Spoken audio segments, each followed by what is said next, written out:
तो हम सबको भक्ति बिना प्रयोजन की करनी चाहिए। प्रयोजन लेकर के अगर भक्ति की जाती है तो उस भक्ति से भगवान देता तो है लेकिन संकोच हो जाता है उससे। जैसे आप किसी से मांगे तो देने वाला देगा लेकिन थोड़ा संकोच होगा उसे, और बिना मांगे ही वो दे तो उदारता पूर्वक देगा और ज्यादा से ज्यादा दे, क्योंकि मांगा नहीं ना, संकोच में नहीं डाला, इसलिए वो चाहेगा कि भैया हमसे जितना बन पड़ेगा उतना हम देंगे और ज्यादा ही देंगे। लेकिन मांग दिया और उसके पास उतना नहीं हुआ तो संकोच आएगा उसे कि क्या करें, मांग दिया अब देना पड़ेगा, चलो देंगे किसी तरह देंगे, मांग दिया। भगवान के पास तो सब कुछ है, लेकिन फिर भी हमें भगवान से भी मांगना नहीं चाहिए। और यदि मांगना है तो केवल भक्ति मांगनी चाहिए, संपत्ति नहीं मांगनी चाहिए। क्या मांगनी चाहिए? भक्ति। जिसके पास भक्ति है ये समझ लेना उसके पास भगवान ने अपने आप ही संपत्ति दे दी, उसको अपने आप दे दी। इसलिए तुम लोग कहते हो कि महाराज जी बड़े बड़े मठों में बहुत संपत्ति है, ये मांगी नहीं गई है और ये किसी व्यक्ति की नहीं है, भगवान की है। इसलिए भगवान अपना भंडार खुद भर रहे हैं, इसमें सोचने की आवश्यकता नहीं है। बस इतना ध्यान देना है कि हम भगवान की संपत्ति का सदुपयोग करें, दुरुपयोग ना करें, इतना ध्यान रखना है। ऐसे ही आपकी जो निजी संपत्ति घर की है, पुरखों ने जो दी है, उसे भी आप भगवान की समझें और उसका सदुपयोग करें, दुरुपयोग ना करें। इसलिए श्रीमद् भगवत गीता में बिना प्रयोजन की भक्ति का बड़ा महत्व है। बिना किसी प्रयोजन की भक्ति भगवान कृष्ण कहते हैं जो करता है मैं उसका योगक्षेम भाव करता हूं, संपूर्ण योगक्षेम। अनन्याश्चिन्तयन्तो माम ये जनः पर्युपासते तेषां नित्याभियुक्तानां योगक्षेमं वहाम्यहम्। बिना किसी ये जनः पर्युपासते, बिना किसी प्रयोजन के यदि आपने भक्ति की और भगवान के पास पहुंच करके प्रार्थना की बिना किसी प्रयोजन की, तो भगवान कहते हैं बस मैंने तुम्हें स्वीकार कर लिया, अब तुम्हें कुछ नहीं करना है, मैं ही तुम्हारा सब कुछ करूंगा। बोलो कितनी बढ़िया बात है। तो हम क्यों भगवान को संकोच में डालें और क्यों भगवान से मांगे? हमें भगवान के पास जाना है और केवल भगवान से भगवान की भक्ति मांगना है और कुछ नहीं मांगना है। इसलिए अर्थ न धर्म न काम रुचि, गति न चहूं निर्वाण, जन्म जन्म रति राम पद, यही वरदान नयान। रति राम का अर्थ है भक्ति। रति राम का अर्थ क्या है? भक्ति। भरत जी ने भक्ति मांगी, जन्म जन्म रति राम पद, तो रति राम पद का अर्थ ही भक्ति है। भक्ति मांगी उन्होंने। एक बड़ा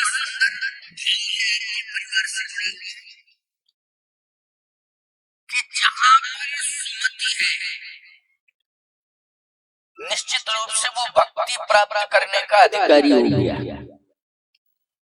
अगर सुमति नहीं है तो याद रखना कि आपको भक्ति नहीं मिलेगी, चाहे जितना यत्न प्रयत्न कर लेंगे। तो पहली बात तो ये कि आप सब सुमति बना करके चलो परिवार में। लेकिन आज हम देख रहे हैं, अच्छा हनुमान चालीसा में कितना बढ़िया संकेत है, कुमति निवार सुमति के संग। इसका मतलब ये कि हनुमान जी अगर साथ देते हैं तो जहां सुमति होती है वहीं साथ देते हैं। तो जब हनुमान जी साथ देते हैं तो याद रखना, मुझे लगता है कि जितने देवता हैं जहां पर सुमति होगी वहीं पर वो साथ देते हैं, उसी का साथ देते हैं, उसी का कल्याण करते हैं। जहां कुमति होती है तो चाहे जितना मंदिरों में जाते रहो, चाहे जितनी प्रार्थनाएं करते रहो, लेकिन अगर सुमति तुम्हारे परिवार में नहीं है, तुम बना करके नहीं चल रहे हो, तो कुछ भी नहीं मिलेगा। इसलिए मैं कहता हूं कि पहले परिवार में सुमति बना करके चलो, और जो सुमति में बाधा खड़ी हो रही है वो उसका मूल कारण है संपत्ति। अगर विरोध है तो संपत्ति को लेकर के है, पति पत्नी में भी अगर विरोध है तो वो खर्चा को लेकर के है। किसको लेके? खर्चा को लेकर के, कि तुम मुझे खर्चा नहीं देते हो। काहे के तुम पति जब हमें खर्चा ही नहीं देते हो। एक बात बताओ, पति का जो है वो पत्नी का है, पत्नी का जो है वो पति का है, इसमें किस प्रकार का मतभेद? खर्चा मांगना ही, पत्नी अपने अधिकार को खो रही है अगर पति से खर्चा मांग रही है। बोलो, अधिकार खो रही है कि नहीं खो रही है? सब कुछ तो पति का पत्नी के पास है और पत्नी का पति के पास है, फिर संपत्ति बीच में कहां से आ गई? इसका मतलब यह है कि तुम एक्स्ट्रा खर्चा मांगती हो तो पति पूछता जरूरत क्या है, बस यही खटर पटर शुरू। नहीं नहीं नहीं, मितव्यता बरत। क्या बरतना है? मितव्यता। अगर मितव्यता जीवन में आ जाएगी तो जो संपत्ति है, लक्ष्मी है, उसका सम्मान होता है, सम्मान होगा उसका। और यदि अपव्ययी जीवन हो गया तो लक्ष्मी का अपमान हो गया, याद रखना। इसलिए लक्ष्मी जी का सम्मान उस घर में होता है जिस घर में मितव्यता होती है। मितव्ययी बनो, अपव्ययी नहीं। दुरुपयोग नहीं करना है संपत्ति का। दुरुपयोग तो किसी भी वस्तु का नहीं करना चाहिए, समय का भी दुरुपयोग नहीं करना चाहिए, समय का भी सदुपयोग करना चाहिए। शक्ति का भी दुरुपयोग नहीं करना चाहिए, शक्ति का भी सदुपयोग करना चाहिए। समय का भी दुरुपयोग नहीं करना चाहिए, समय का सदुपयोग करना चाहिए। और संपत्ति का भी दुरुपयोग नहीं करना चाहिए, संपत्ति का भी सदुपयोग करना चाहिए। समय, शक्ति, संपत्ति, इन तीनों का सदुपयोग करना चाहिए। जो समय, शक्ति, संपत्ति, इन तीनों का सदुपयोग करता है, याद रखना, उसके घर में सदा संपत्ति रहती है और समय कभी खराब नहीं होता है, और शक्ति से वो सदा सामर्थ्यवान बना रहता है। फिर उसका कोई कुछ बिगाड़ नहीं सकता है, स्वयं में ताकत उसके पास रहती है, उसके घर में रहती है। तीन का सदुपयोग, यही है राम का चरित्र, यही है भगवान कृष्ण का चरित्र, यही है हनुमान जी का चरित्र। शक्ति, समय, शक्ति, संपत्ति, इन तीनों का सदुपयोग किया है। अब एक बड़ा सुंदर उदाहरण है। श्री राम जी ने जैसे ही जन्म लिया तो जन्म के बाद उन्होंने समय का सदुपयोग किया। क्या? गुरु ग्रह गया पढ़न रघुराई। गुरुदेव के यहाँ पढ़ने जा रहे हैं। बोलो, गुरु के पास आप पहुंचेंगे तो समय का सदुपयोग होगा कि दुरुपयोग होगा? सदुपयोग होगा। गुरुदेव के पास जा रहे हैं। भगवान राम ने गुरुदेव के पास जाकर के अपने भाइयों को साथ ले जाकर के, भरत, लक्ष्मण, शत्रुघ्न, इन तीनों भाइयों को साथ ले गए हैं। कहा चलो गुरुजी के यहाँ चले पढ़ने।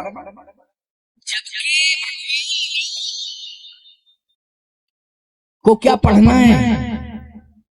जो गुरुदेव पढ़ा रहे हैं वो तो उनकी श्वासों से निकला हुआ है, वेद भगवान की श्वासों से निकले हैं। जो पढ़ाएंगे गुरुजी वो तो श्वासों से निकला है, लेकिन नहीं, शिक्षा दे रहे हैं कि समय का सदुपयोग करना है, व्यर्थ में समय नहीं गमाना है। जैसे ही होश आ जावे तो गुरुजी की शरण में पहुंच जाना है, उनसे ज्ञान प्राप्त करना है। एक प्रमाण ये है। दूसरा प्रमाण क्या है कि भगवान श्री राम ने यज्ञ को समय दिया। शिक्षा में गुरु को समय दिया वशिष्ठ जी को, और विश्वामित्र जी को यज्ञ के लिए समय दिया। तो यज्ञ में समय देना, बोलो समय का सदुपयोग है कि नहीं? यज्ञ में समय देना, जितने कार्यकर्ता हैं उनको मैं बहुत बहुत आशीर्वाद दे रहा हूं, क्योंकि यहाँ सभी सेवा में लगे हुए हैं।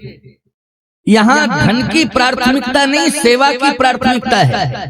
मैंने बड़े बड़े यज्ञ देखे हैं और यज्ञों में जाता हूँ, आज भी देख रहा हूँ। बहुत कम कार्यकर्ता ऐसे हैं जो सेवा देते हैं, नहीं तो पैसा लेकर के सभी काम कर रहे हैं, सब पैसा लेकर के काम कर रहे हैं। लेकिन यहाँ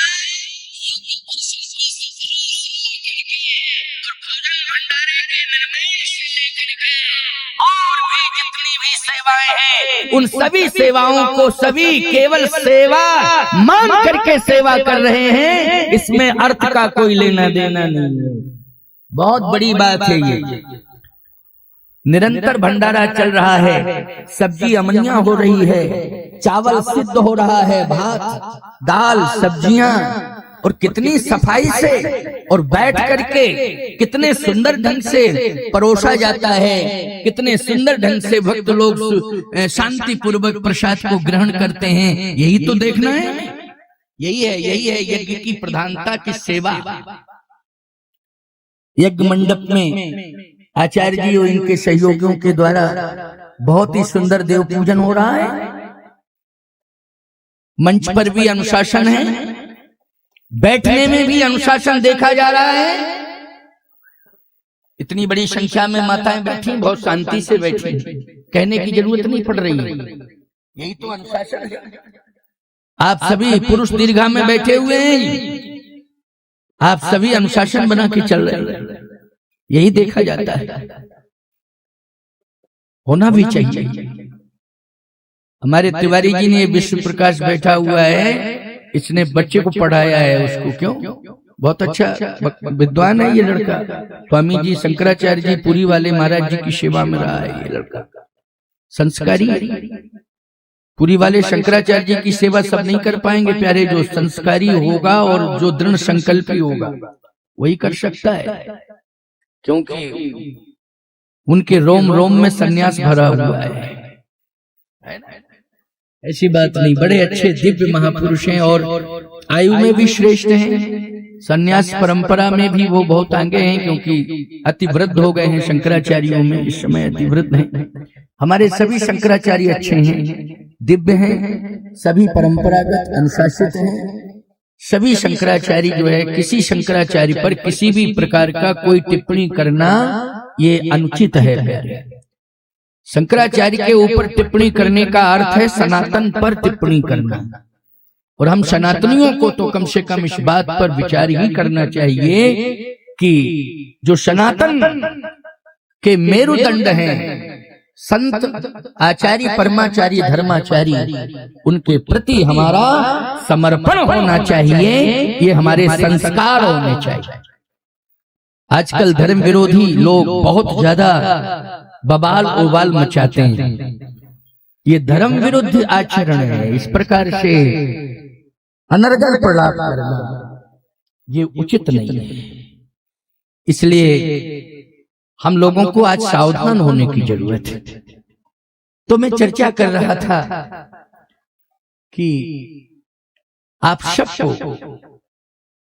विचार करना है, अपना व्यवहार बदलना है और अपने सद्विचारों को सुदृढ़ बनाना है, तभी हमारे जीवन का कल्याण होगा, तभी हमारा परम कल्याण होगा। तो भक्ति क्या है? भक्ति है राम चरणार बिंदों में हमारी रति हो, यही भक्ति है। भक्ति के बहुत से लक्षण हैं, लेकिन इस भक्ति को आप सहज रूप से कर सकते हो। अच्छा, इस भक्ति की जो महिमा बताई है भरत जी ने बताई, और भरत जी जैसा न कोई संत है, भरत जी जैसा न कोई साधक है, भरत जी जैसा कोई तपस्वी भी नहीं है।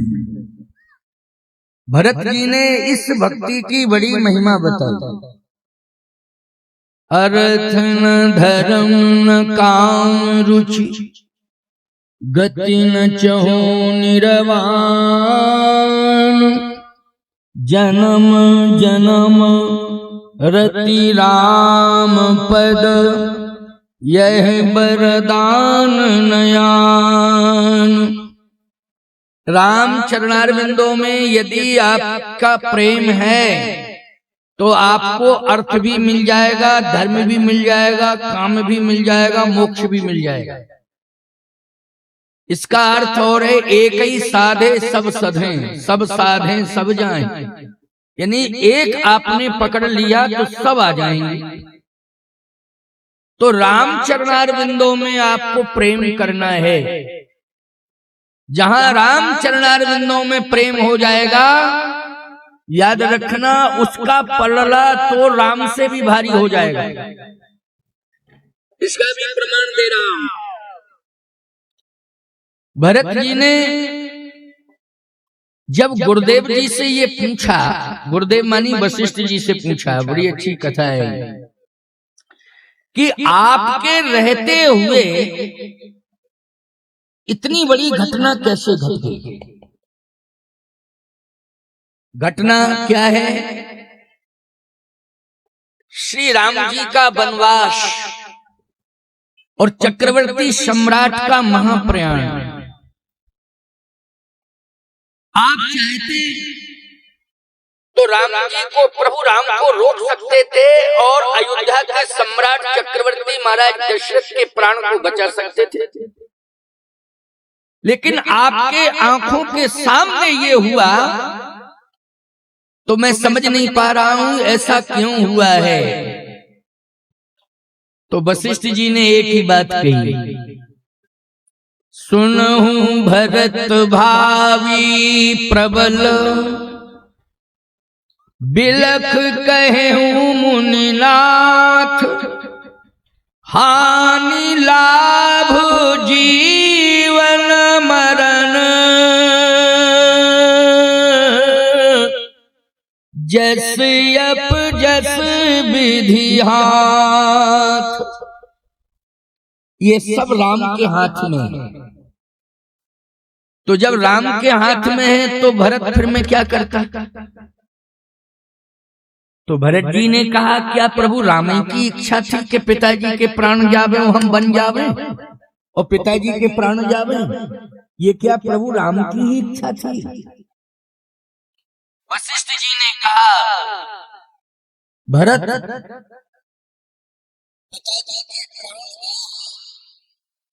इसका रहस्योद्घाटन तो तुम्हारे पिताजी ने ही कर दिया है, इसलिए इसमें शंका करने की आवश्यकता नहीं। जैसे कोई व्यक्ति मर रहा है और मरने के पहले अपना बयान दे रहा है तो मृत पूर्व बयान प्रमाणित माना जाता है ना? क्यों भाई, मरने वाला जब खुद ही मरने के पहले बोल रहा है तो फिर उसमें शंका करने की कोई आवश्यकता नहीं है। तो भरत जी ने कहा कि मेरे पिताजी ने मरने के पहले क्या बयान दिया था? वशिष्ठ जी बोले, वो तुम्हारी माता जी ने सुना है। अगर तुम अपनी जन्म देने वाली माँ से बात नहीं करते हो तो तुम्हारी बड़ी माँ जो कौशल्या माँ है, बड़ी माँ, उनसे पूछो, उनसे पूछो कि मरने के पहले मरने का कारण क्या बताया। ये गुरु चेले में बातचीत हो रही है और बड़ी महत्वपूर्ण बात है, इसको ध्यान से सुनना। रामायण का ही प्रसंग है, रामचरितमानस का। भरत जी ने माता कौशल्या से पूछा कि पिताजी ने मृत्यु के पहले क्या कहा, क्या बयान दिया, ये आप बताएं। कौशल्या जी ने कहा मेरे से कहा है और मैंने खूब सुना है, और ये कह करके ही प्राण त्याग दिया। तो भरत जी ने कहा कि आप बताएं कि जो कहा है क्या कहा। कौशल्या जी बोल रही हैं कि भरत, तुम्हारे पिताजी ने जो बताया अभी तक मेरे संज्ञान में नहीं था, मुझे जानकारी नहीं थी, केवल उन्हीं को पता था, और उस घटना के बारे में बताया। क्या है मां वो घटना? तुलसीदास जी ने कहा तापस अंध श्राप सुधि आई,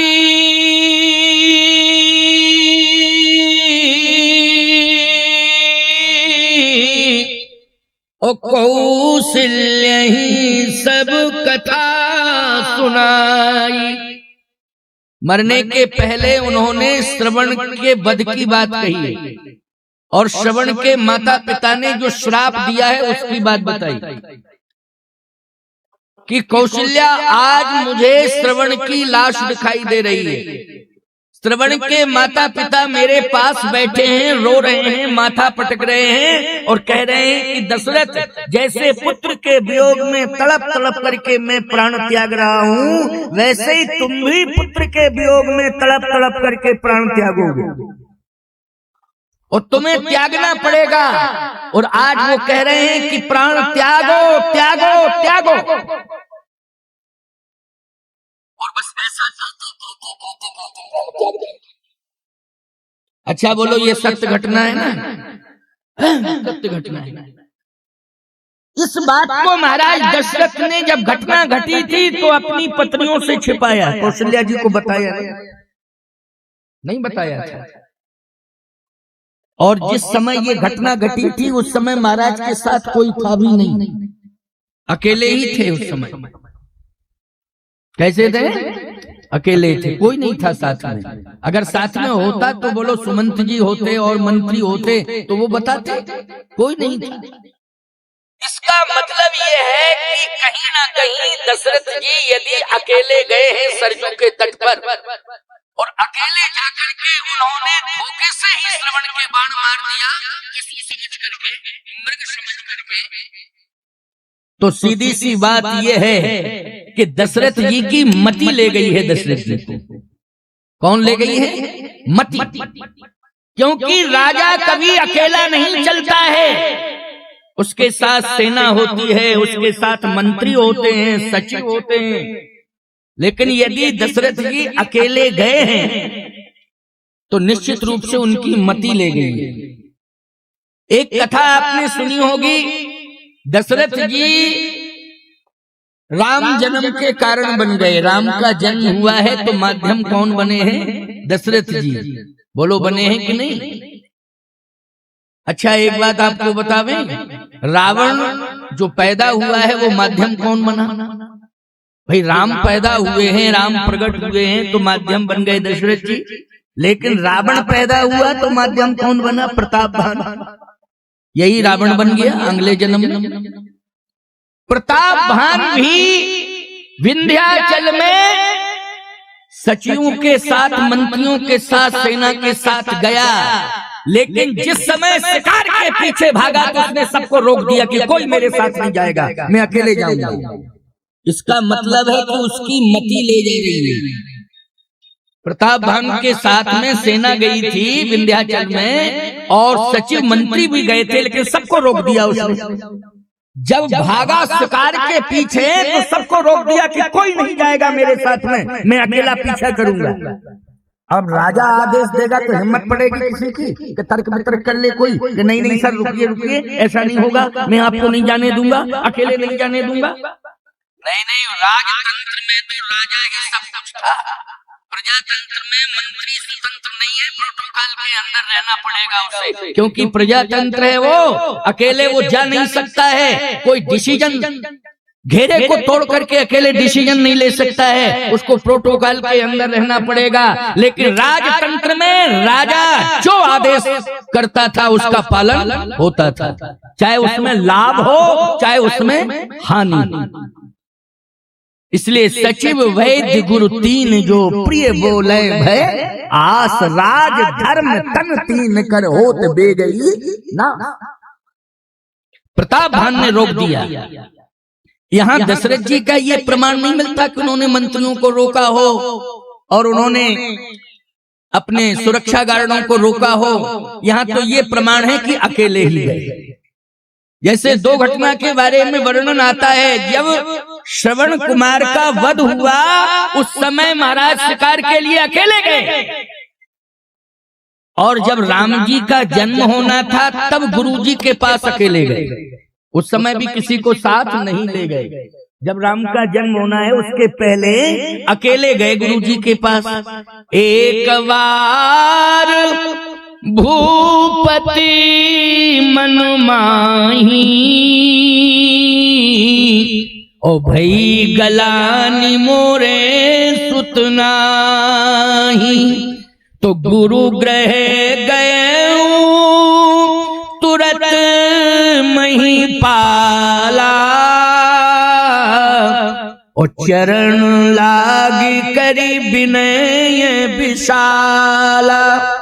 अकेले गए हैं और अकेले गए हैं, गिलानी को लेकर के गए हैं, लेकिन वरदान क्या मिला कि राम आएंगे, पुत्र होगा पुत्र होगा पुत्र होगा। अकेले गए हैं, गिलानी को लेकर के गए हैं। अच्छा, गिलानी को लेके गए तो वशिष्ठ जी ने क्या आशीर्वाद दिया? धर्म धीर हुई है सुतचारी, त्रिभुवन विदित भगत भय हरि, चिंता छोड़ो, अवश्य ही पुत्र होंगे, अवश्य ही होंगे। गिलानी लेकर के गए थे, लेकिन जब श्रवण का वध हुआ तो गिलानी लेकर के लौटे हैं, और इसी वध में श्राप के साथ राम जी के जन्म का वरदान भी मिल गया। इसी श्राप के साथ में वरदान मिला। अब कैसे मिला वरदान सुनो।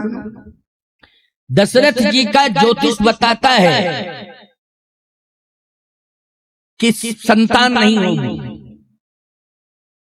दशरथ का ज्योतिष क्या बता रहा है? यानी लेकिन तुम्हारा राज्य चलेगा, भगवान की कृपा से चलेगा, इसलिए भगवान ही पुत्र बन के आए। राज्य तो चलेगा, तुम्हारा वंश नाश नहीं होगा, लेकिन भगवान की कृपा चलाएगा, पुरुषार्थ नहीं चलाएगा।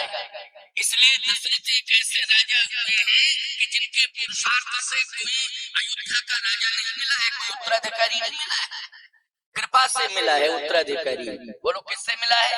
कृपा से। और किसकी कृपा से मिला है? यज्ञ की कृपा से मिला है, गुरुदेव के आशीर्वाद से मिला है। नहीं तो पुरुषार्थ से उत्तराधिकारी मिलता है राज्य को, लेकिन नहीं। उनका भाग्य ज्योतिष ये सिद्ध कर रहा था कि तुम्हारे भाग्य में संतान है, इसलिए 3-3 विवाह करा लिए। कहाँ हुआ?